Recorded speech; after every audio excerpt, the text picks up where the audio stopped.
सीताराम सीताराम। हनुमान रावण वार्तालाप लंका दहन। पवन पुत्र हनुमान जी रावण से किस प्रकार भक्ति ज्ञान वैराग और नीति से सनी हुई हित की वाणी कही, भगवान के भक्तों श्रद्धा से श्रवण करें। हनुमान जी को देखकर रावण दुर्वचन कहता हुआ खूब हंसा। फिर पुत्र का वध स्मरण किया तो उसके हृदय में विषद उत्पन्न हो गई।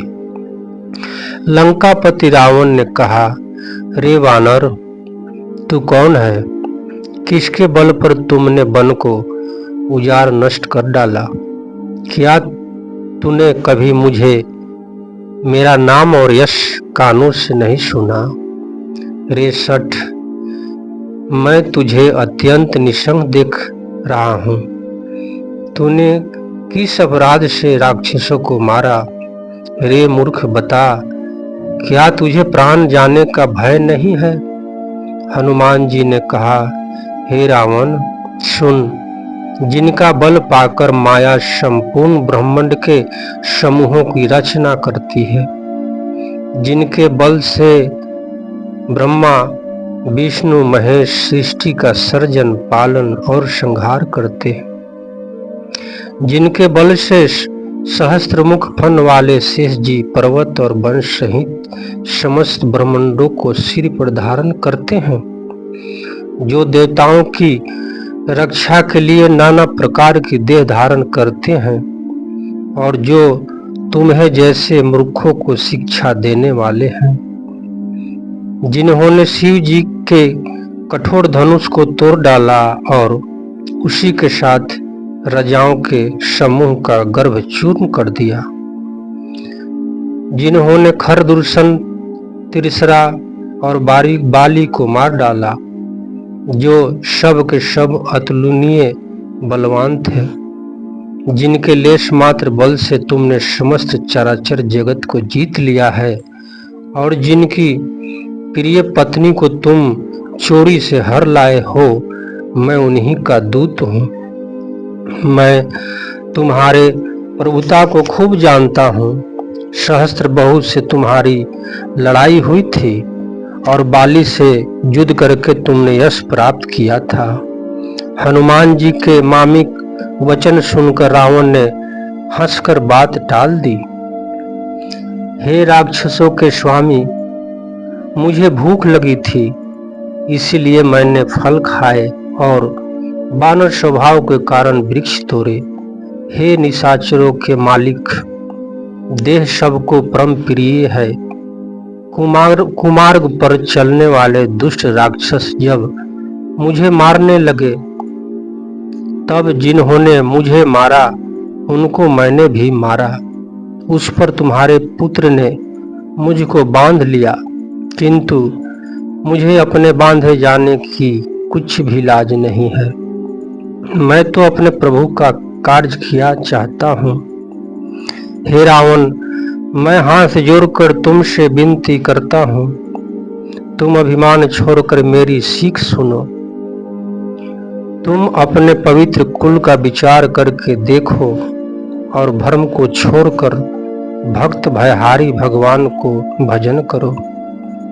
जो देवता राक्षस और समस्त चराचर को खा जाता है, वह काल भी जिनके डर से अत्यंत डरता है, उनसे कदापि बैर न करो और मेरे कहने से जानकी जी को दे दो। खर के शत्रु श्री रघुनाथ जी शरणगतों के रक्षक और दया के समुद्र हैं। शरण जाने पर प्रभु तुम्हारा अपराध भूलकर तुम्हें अपनी शरण में रख लेंगे। तुम श्री राम जी के चरण कमलों को हृदय में धारण करो और लंका का अचल राज करो। ऋषि पुलस्त जी का यश निर्मल चंद्रमा के समान है, उस चंद्रमा में तुम कलंक न बनो। राम नाम के बिना वाणी शोभा नहीं पाती। मद मोह को छोड़कर विचार कर देखो। हे देवताओं के शत्रु सब गहनों से सजी हुई सुंदर स्त्री भी कपड़ों के बिना नंगी शोभा नहीं पाती। राम विमुख पुरुष की संपत्ति और प्रभुता रहती हुई भी चली जाती है और उसका पाना न पाने के समान है।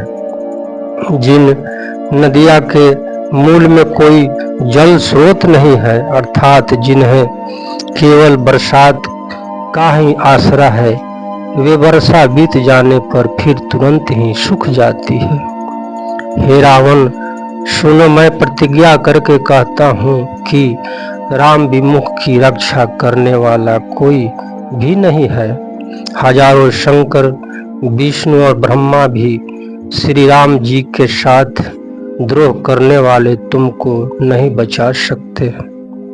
मोह ही जिनका मूल है, ऐसे अज्ञान जनित बहुत पीड़ा देने वाला तम रूप अभिमान का त्याग कर दो और रघुकुल के स्वामी, कृपा के समुद्र भगवान श्री रामचंद्र जी का भजन करो।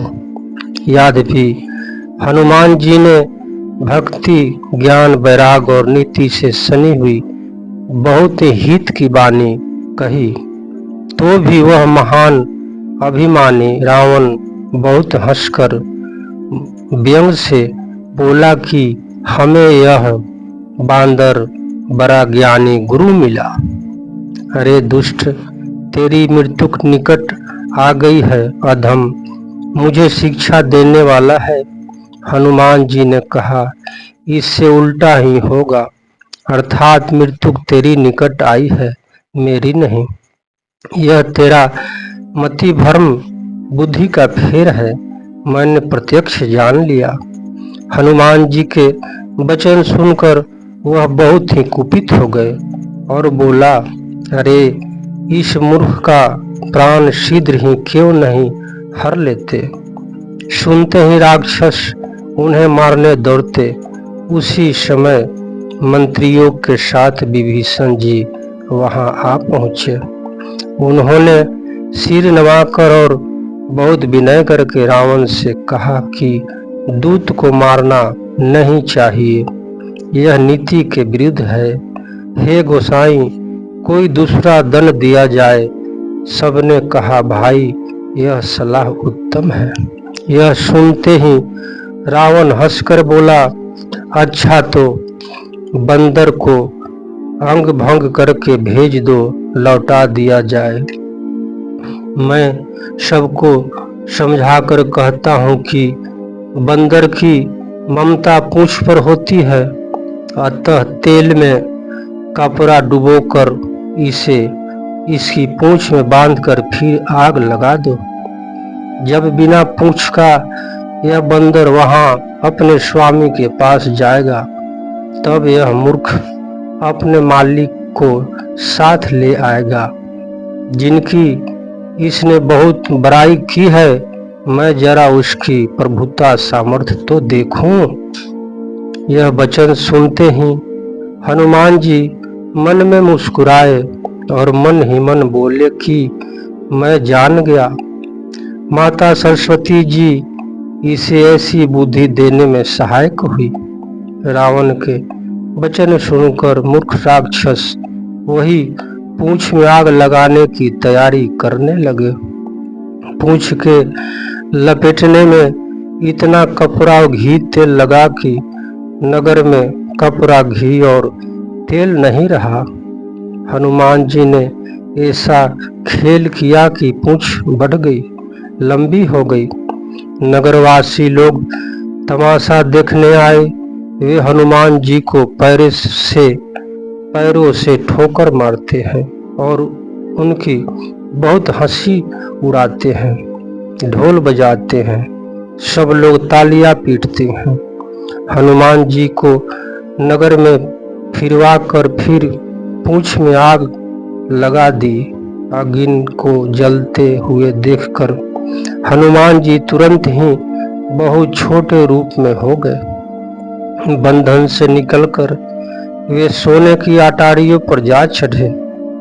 उनको देखकर राक्षसी की स्त्री भयभीत हो गई उस समय भगवान की प्रेरणा से 49 पवन चलने लगे।